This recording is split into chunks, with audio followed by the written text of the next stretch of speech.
নিয়োগ দুর্নীতির মামলায় ধৃত রাজ্যের প্রাক্তন মন্ত্রী পার্থ চট্টোপাধ্যায়ের সঙ্গে অর্পিতা মুখোপাধ্যায়ের সম্পর্কটা সত্যি এবার সামনে এলো। কি ছিল তাদের মধ্যে সম্পর্ক? জানা যাচ্ছে তাদের মধ্যে নাকি কাকা ভাইজির সম্পর্ক। মঙ্গলবার আদালতে সেটাই দাবি করলেন পার্থ চট্টোপাধ্যায়ের আইনজীবী। তার দাবি, অর্পিতার সঙ্গে পার্থ চট্টোপাধ্যায়ের শুধুমাত্র ছিল ব্যবসায়িক সম্পর্ক। 2022 সালের 22শে জুলাই সকালে দক্ষিণ কলকাতার নাকতলায় তৎকালীন শিল্পমন্ত্রী তথা প্রাক্তন শিক্ষামন্ত্রী পার্থ চট্টোপাধ্যায়ের বাড়িতে হানা দিয়েছিল কেন্দ্রীয় তদন্তকারী সংস্থা। রাজ্যের শিক্ষা নিয়োগের দুর্নীতির অভিযোগে পার্থ চট্টোপাধ্যায়ের বাড়িতে তদন্তকারী সংস্থার অভিযানকে কেন্দ্র করে রীতিমতো হুলুস্থুলু পড়ে গিয়েছিল বঙ্গ রাজনীতিতে। দিনভর তল্লাশি অভিযান শেষে সেদিন গভীর রাতে গ্রেফতার করা হয়েছিল তৃণমূলের মহাসচিবকে। পরের দিন সকালে তাকে বাড়ি থেকে নিয়ে একসঙ্গে বেরোন তদন্তকারী অফিসাররা। এই সময় তার ঘনিষ্ঠ বলে পরিচিত অর্পিতা মুখোপাধ্যায়ের টালিগঞ্জের ফ্ল্যাট থেকে কোটি কোটি টাকা, যাকে বলে টাকার পাহাড়, উদ্ধার করেছিলেন তদন্তকারীরা। পরে অর্পিতার বেলঘড়িয়ার ফ্ল্যাট থেকে উদ্ধার হয় টাকা, কোটি কোটি টাকা, সোনাদানা। সব মিলিয়ে মোট নগদের পরিমাণ প্রায় 50 কোটি টাকা। রাজ্যের সাম্প্রতিক ঘটনাবলিতে একসঙ্গে এত টাকা উদ্ধারের ঘটনায় খুব স্বাভাবিক শোরগোল পড়ে যায়। অর্পিতাকেও গ্রেফতার করা হয়। বর্তমানে পার্থ চট্টোপাধ্যায়ের ঠিকানা প্রেসিডেন্সি সংশোধনাগারের পেহলা 22 ওয়ার্ড। পার্থকে তৃণমূল থেকে সাসপেন্ড করা হয়েছে, পাশাপাশি মন্ত্রিত্ব থেকেও সরানো হয়েছে। মঙ্গলবার পার্থর জামিনের মামলার শুনানি ছিল কলকাতা হাইকোর্টের বিচারপতি তীর্থঙ্কর ঘোষের এজলাসে। সেই শুনানি চলাকালীন পার্থ চট্টোপাধ্যায়ের আইনজীবী আদালতে জানান, ব্যবসায়িক সূত্রে পার্থর সঙ্গে অর্পিতার যোগাযোগ ছিল।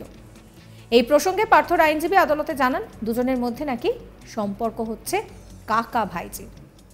গ্রেফতার হওয়ার পর বারবার নিজেকে নির্দোষ বলে দাবি করে এসেছেন অর্পিতা। তাকে বেশ কয়েকবার কাঁদতে দেখা গিয়েছে। অতীতের সূত্র মারফত জানা গিয়েছিল তার বাড়ি থেকে যে পরিমাণ টাকা উদ্ধার হয়েছে সব টাকা পার্থর বলে দাবি করেছিলেন অর্পিতা। এ নিয়ে আমার কলিগ মানুষের একটি রিপোর্ট দেখাবো আপনাদের। তিনি নির্দোষ, কিন্তু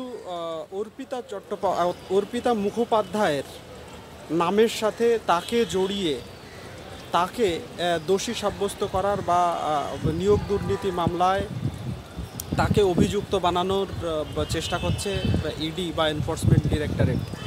গতকাল কলকাতা হাইকোর্টে তার জামিন সংক্রান্ত মামলায় একাধিকবার তার আইনজীবীর তরফে এমনটাই দাবি করা হলো কলকাতা হাইকোর্টে। পার্থ চট্টোপাধ্যায় নিয়োগ দুর্নীতি মামলায়, যাকে 2022 সালের জুলাই মাসে গ্রেপ্তার করা হয়েছিল, অর্পিতা তার বান্ধবী বলে পরিচিত অর্পিতা মুখোপাধ্যায় তার ফ্ল্যাট থেকে প্রায় 50 লক্ষ টাকা নগদ এবং গয়না সহ মিলিয়ে উদ্ধার হয়। তারপরেই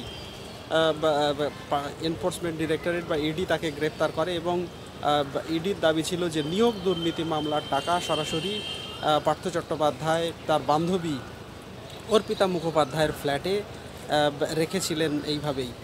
কিন্তু পার্থ চট্টোপাধ্যায়ের দাবি যে টাকা পাওয়া গেছে অর্পিতা মুখোপাধ্যায়ের ফ্ল্যাট থেকে, গয়না উদ্ধার হয়েছে অর্পিতা মুখোপাধ্যায়ের ফ্ল্যাট থেকে। তার সঙ্গে পার্থ চট্টোপাধ্যায়ের কী যোগ? পার্থ চট্টোপাধ্যায়কে কেন তার জন্যে দোষী সাব্যস্ত করা হচ্ছে? ব্যবসায়িক সূত্রে অর্পিতা মুখোপাধ্যায়ের সঙ্গে তার যোগাযোগ ছিল, সেটা তো তিনি অস্বীকার করছেন না। তাহলে তার বিরুদ্ধে কি প্রমাণ বা কি তথ্য ইডির হাতে বা এনফোর্সমেন্ট ডিরেক্টরেটের হাতে আছে, যেখানে তাকে দোষী সাব্যস্ত করার চেষ্টা চালানো হচ্ছে? এবং দীর্ঘদিন ধরে তিনি একজন 72 বছর বয়সী বৃদ্ধ, তার একাধিক শারীরিক সমস্যা রয়েছে, তার বিরুদ্ধে কোনো উপযুক্ত তথ্য প্রমাণ নেই। তার সত্ত্বেও তাকে দিনের পর দিন জেলে রাখা হয়েছে কি যুক্তিতে? কয়েকটা কোম্পানির নাম উঠে এসেছে, যেখানে পার্থ চট্টোপাধ্যায়ের আইনজীবীর দাবি যে সেই কোম্পানির বেনিফিশিয়ারি তিনি একা নন, একাধিক ব্যক্তি ছিলেন সেই কোম্পানির সঙ্গে যুক্ত। সেখানে পার্থ চট্টোপাধ্যায়, তাদের সাক্ষ্য বা বয়ানের ভিত্তিতে শুধুমাত্র পার্থ চট্টোপাধ্যায়কেই কেন দোষী সাব্যস্ত করা হচ্ছে? একই সঙ্গে তিনি দাবি করেছেন যে অপা নামের যে সম্পত্তি কেনা হয়েছিল 2012 সালে অর্পিতা মুখোপাধ্যায়ের সঙ্গে যুক্ত হয়ে পার্থ চট্টোপাধ্যায় যে সম্পত্তি কিনেছিলেন, সেটা 2012 সালের ঘটনা।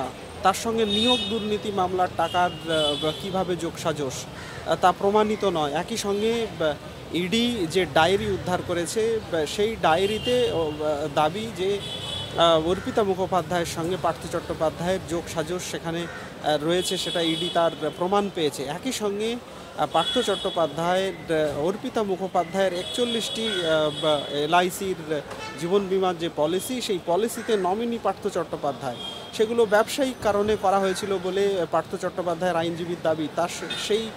তার জন্য পার্থ চট্টোপাধ্যায় নিয়োগ দুর্নীতিতে কিভাবে দোষী সাব্যস্ত করা হয়।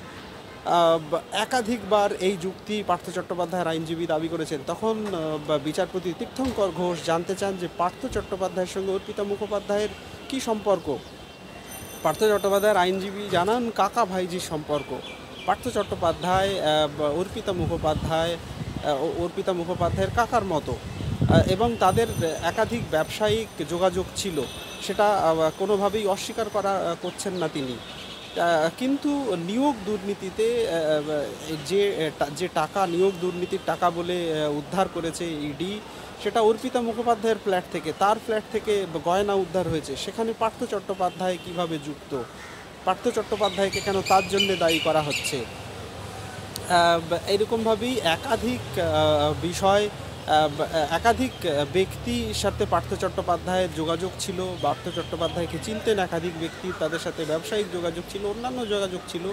তাদের যদি কোনো দোষ প্রমাণিত হয় বা তারা যদি কোনো কিছুতে দোষী সাব্যস্ত হয়, তার দায় কি পার্থ চট্টোপাধ্যায়কেই নিতে হবে? সব দায় কি পার্থ চট্টোপাধ্যায়ের? কলকাতা হাইকোর্টে পার্থ চট্টোপাধ্যায়ের আইনজীবী গতকাল এমনটাই দাবি করেছেন যে তিনি ইডি যে চার্জশিট নিম্ন আদালতে দাখিল করেছে, সেখানে পার্থ চট্টোপাধ্যায়ের এফআইআরে কোথাও নাম নেই। তাহলে এই মামলায় কিভাবে তার বিরুদ্ধে ট্রায়াল শুরু করবে নিম্ন আদালতে, কিভাবে ট্রায়াল শুরু হবে? অবিলম্বে পার্থ চট্টোপাধ্যায়কে এই মামলা থেকে অব্যাহতি দেওয়া উচিত এবং তার জামিন মঞ্জুর করা উচিত বলে উল্লেখ করেছেন পার্থ চট্টোপাধ্যায়ের আইনজীবী। একই সঙ্গে তার আইনজীবীর যুক্তি যেভাবে পার্থ চট্টোপাধ্যায়কে 1 বছর 7 মাস জেলে রাখা হয়েছে, কিন্তু এখনও পর্যন্ত ইডির তরফে উপযুক্ত তথ্য প্রমাণ বা নথি কিছুই আদালতে পেশ করতে পারেনি তারা। তাহলে কি যুক্তিতে তাকে আটক করে রাখা হচ্ছে, কি যুক্তিতে তাকে দীর্ঘদিনের পর দিন, বছরের পর 1 বছর 7 মাস ধরে জেলে রাখা হয়েছে? তার অবিলম্বে জামিন মঞ্জুর করা উচিত। আজকে আদালতের দ্বিতীয়ার্ধে ফের এই মামলার শুনানি আছে, আপাতত সেদিকেই আমাদের দৃষ্টি থাকবে। এই ভিডিও সম্পর্কে আপনাদের মতামত জানাবেন, কমেন্ট সেকশন খোলা রয়েছে আপনাদের জন্য। সমস্ত খবরের আপডেটের জন্য সাবস্ক্রাইব করতে ভুলবেন না আজ তাক বাংলার ইউটিউব চ্যানেলকে, ফলো করবেন হোয়াটসঅ্যাপ চ্যানেলও।